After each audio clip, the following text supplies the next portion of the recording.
ይሁን አላውቅም። ህልም መሰለሽ አይደል? የእውነት ትሞቻለሽ። እባካችሁ ሽጉጥ ይቀመጥና ቁጭ ብለን እንነጋገር። ትሰምኛለሽ? ከአንቺ ጋር ምንም የምነጋገረው ነገር የለም። ይልቅ ከዚህ ቤት በነፍስ አትወጫትም። ቆይ እኛ ምን አድርጊያችሁ እንደዚህ ጠላችሁኝ?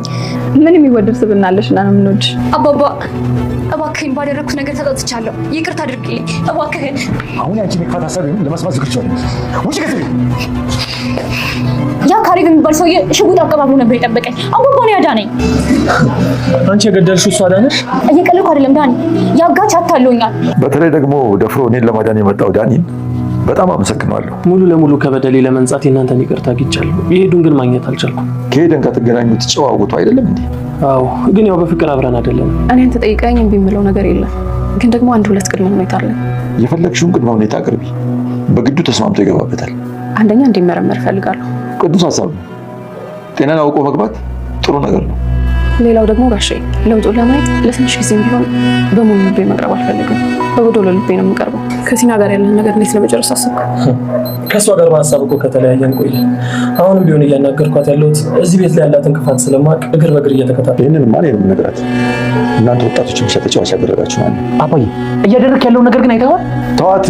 ይቅርታ አባቡ፣ ብዙ ነገር እሺ ብያለሁ። ይሄን ግን እሺ አይደለም። ውጪ። አልወጣም። በስነ ስርዓት አውራኝ። የት የምታውቂው ስነ ስርዓት? አልወጣም። ምን? አዎ፣ ለዛውም የባሌ ቤት በሰማንያ ያገባውበት። ምን ታመጣለህ? ካሌም ከወደድሽ ምን ያህል ጊዜ ሆነሽ? አንቺ አምሻል እንዴ? ያው ወዳጅ ያልኩሽ ከጭኛ ጋር ይመጣል። ትወደኛለህ ግን? ትጠራጠሪያለሽ?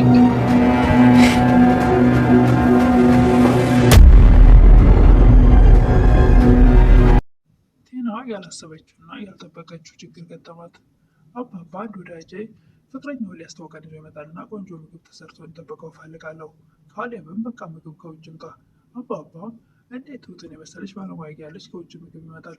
አይ ትሁትን ወደ ውጭ ይዣ ስለወጣ ስለሆነ እሷ ዛሬ ምሳ መብላት እንጂ ምሳ መስራት እቅድ የላትም። አባባም ቀጠሉ። ቲና ትስራው በቃ። ካሌብም ቲና የሰራችው ለእንግዲያ እንደ ባለሙያ እንደሆንኩ አታውቅም፣ ሁሉንም እሰራለሁ ብላ ወደ ምግብ መስራቷ ትገባለች። ቲና ምግቡን የምትሰራበት ሰዓት አባባ እነዚህ እንግዶቹ ደርሰዋል፣ ተቀባያቸው ውጭና ይሏታል። አታትሻልም አባዬ ትላለች። ችግር የለም ተቀባያቸው ትባላለች። ወጣም ያየችው ነገር በጣም የሚያስደነግጥና የሚያስለቅስ ስለነበር እንግዲህ ኤደንን ከዚህ በፊት እሷ የምትጠብቀው ካሌብን ታገባዋለች ብላ የሚል ስጋት ነበራት። የካሌብ ፍቅረኛ ነበር መስላ የታየቻት። አሁን ላይ ግን አንድ አለኝ የምትለውን ዳኒን በእሷ ምክንያት ልታጣ ስለሆነ እጅግ በጣም ያልጠበቀችው ስለሆነ አዝና ደንግጣ እያለቀሰች ነበር። ወደ ውጭ ወጥታ በር ክፈች በተባለችበት ሰዓት ዳኒና ኤደንን አንድ ላይ ተለጣጥፈው ስላየቻቸው ብላ ማልቀስ ነበር የቀራት። ሰላም ጤና ይስጥልኝ ውድና የተከበራችሁ በላላዊያች ኢትዮጵያዊነት ትራንትናችን እግዚአብሔር ይመስገን ደህና ነኝ። የግፈኛዋ ሚስትና የሰራተኛዋ ፍጥጫ ወይም ደግሞ ትሁት ድራማ ክፍል 44ን አብረን እናያለን። የባለፈው ክፍል ካሌብ ቲናን ሽጉጥ አቀባብሎ ነበር የጠበቃት። ጭንቅላቷ ላይ ደቅነው ሲያስጨንቃት ነበር። እሷም እባክህ ከላይ ላይ ዘወር አድርግልኝ እያለች በምትፈራበት በምትንቀጠቀጥበት ሰዓት አባባ ይመጣሉ። ቲናም ይሄ ነገር መንፈስ ነው፣ አባባ ሞቷል ትላለች። አባባም ተው ልጅ ምንም ነገር ማድረግ የለብህም አይጠበቅብህም፣ የሰው ነፍስ አጥፍተህ ወይም ደግሞ እጅን በደም አጨማልቀህ እድሜ ልክህን እስር ቤት መበስበስ ትፈልጋለህ፣ ልጄ በፍጹም እንዳታደርገው ብለው ሽጉጡን አንቀው ይዛሉ። ቲናም አባባ ካሌብ ጉዳት ሳያደርሱባት ከገላገላት በኋላ አባባ ባደረጉት ነገር ተጸጽቻለሁ፣ ይቅርታ አድርግልኝ ትላለች። አባባም በፍጹም ያንቺን የክፋት ሀሳብ የምሰማበት ጊዜ የለኝም፣ ከዚህ ውጭልኝ። ቲናም ወዲያውኑ ወጥታ ወደ እኔ ጋር ነበር የሄደችው። ያ ካሌብ የሚባል ሰውዬ ሽጉጥ አቀባብሎ ነበር የቀበለኝ፣ አባባ ነው ያዳነኝ። ዳኒም አንቺ የገደልሽው እሷ አዳነሽ፣ አጋቹ አታሎኛል እያለች ነበር ቲና። ካሌብም አባባን እንዴት በነፃነት ለቀካት እያለ ነበረ። አባባም ይሄ ራሱ አንድ ቅጣት ነው፣ ነፃነት ነው። ነፃነት ነፃ ያገኘው መስሎት እኔ ደግሞ በሞራል እገላታለሁ፣ ይሄ ትልቅ ቅጣት ነው።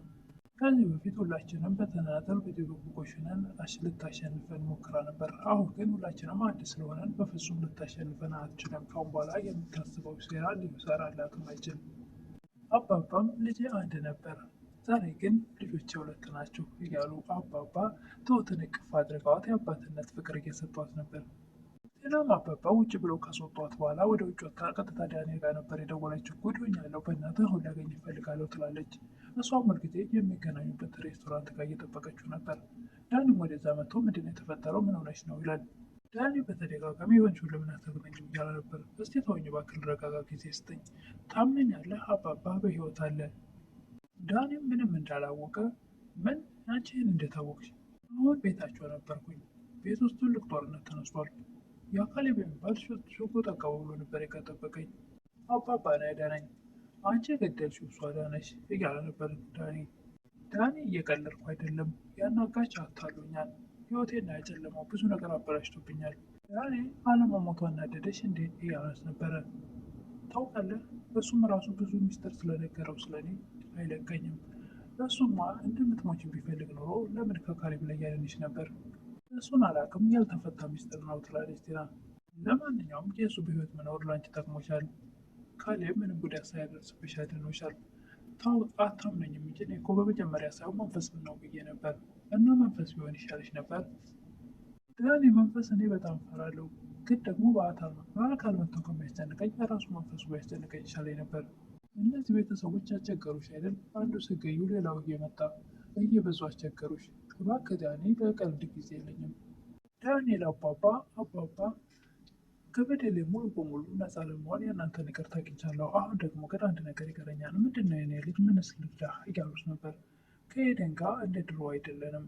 ከኤደን ጋር ታወራላችሁ አይደል እንዴ? እያሉት ነበር አባባ። ብናወራም ግን በፍቅር ግንኙነት የለንም እና ታዲያ እሷ እኮ አስታርቀኝ ሲላቸው እሳቸውም አይ የእሷ ፈቃድ ይጠይቀዋል እኮ ለማስታረቅ ዝም ብዬ ሳይሆን የእሷ ፈቃድ መጠየቅ አለበት።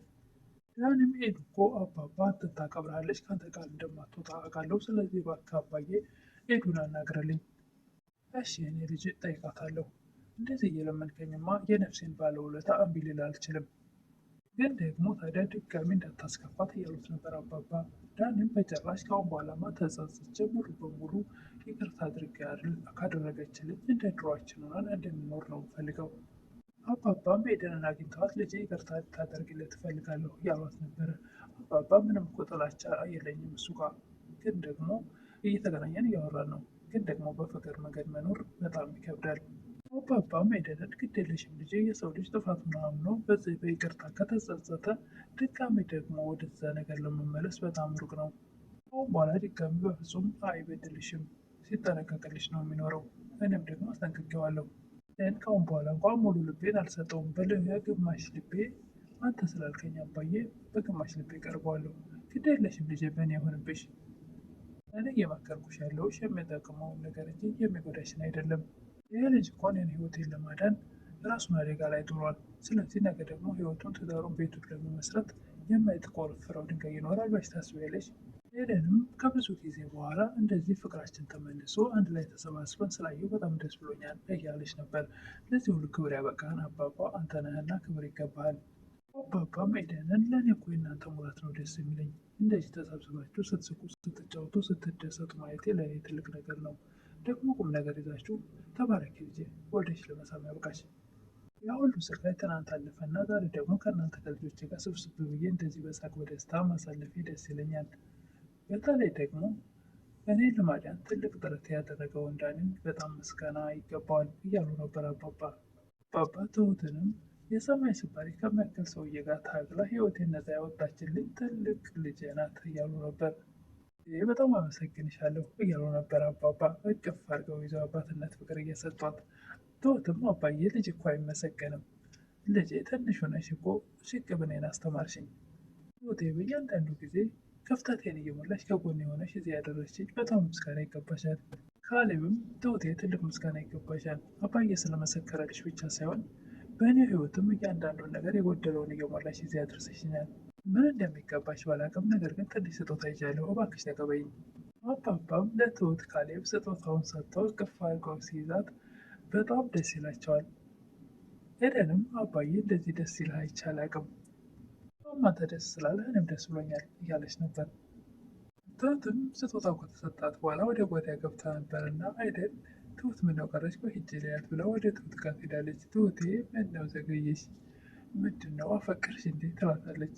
እንዴ ምን ማለትሽ ነው? ካሌብ እኮ አንድ ወንድሜ ነው ትላለች ትሁት። ኤደንም ኧረ እኔ ስም አልጠቀስኩም፣ ምን ያለበት ዝላይ አይችልም አሉ እያለች የቀለደችባት ነበር። አባባ ከአሁን በፊት ዳኒ ስላበሳጫቸው ወይም ደግሞ በሚያበሳጨው በነበረ ሰዓት ኤደን ለካሌብ እንድትሆን ይፈልጉ ነበር። አሁን ላይ ግን ኤደንና ዳኒ ስለተጣረቁ ትሁትና ካሌብ የሚጋቡ ይመስላል፣ ደግሞም ይሆናል።